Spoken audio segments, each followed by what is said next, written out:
और ऐसा हुआ कि कप्तान मारोनी अपने लोगों की महान पीड़ा को देखकर पेन उठाकर पहोरन को लिखने लगे, जो भूमि के ऊपर मुख्य न्यायाधीश और राज्यपाल थे।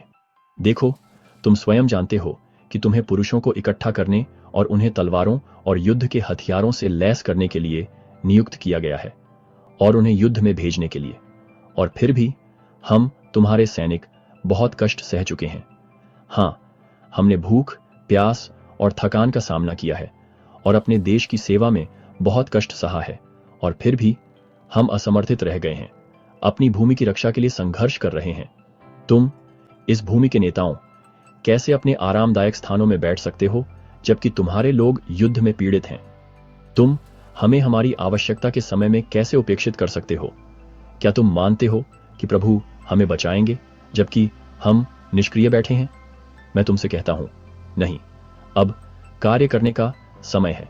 हे आलसी लोगों, तुम कब तक प्रतीक्षा करोगे, इससे पहले कि तुम उठो और भूमि की रक्षा करो?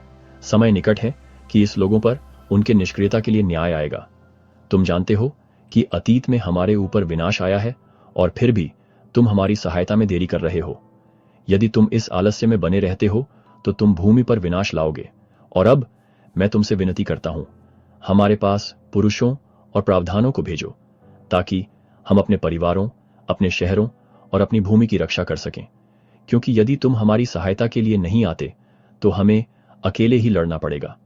और इस प्रकार कप्तान मारोनी ने अपना पत्र पहोरन को भेजा, यह आशा करते हुए कि उनके शब्द भूमि के नेताओं के दिलों को कार्य करने के लिए प्रेरित करेंगे। और इस प्रकार मारोनी अपने शब्दों के महत्व को जानते हुए अपने लोगों को एकत्रित करते रहे, उन्हें अगले युद्ध के लिए तैयार करते रहे। वह तब तक आराम नहीं करेंगे जब तक भूमि की रक्षा नहीं हो जाती और न्याय नहीं हो जाता। और ऐसा हुआ कि नीफी लोग आशा में प्रतीक्षा कर रहे थे, यह जानते हुए कि उनका भाग्य उनके नेताओं के कार्यों और मारोनी की विनती के उत्तर पर निर्भर करता है।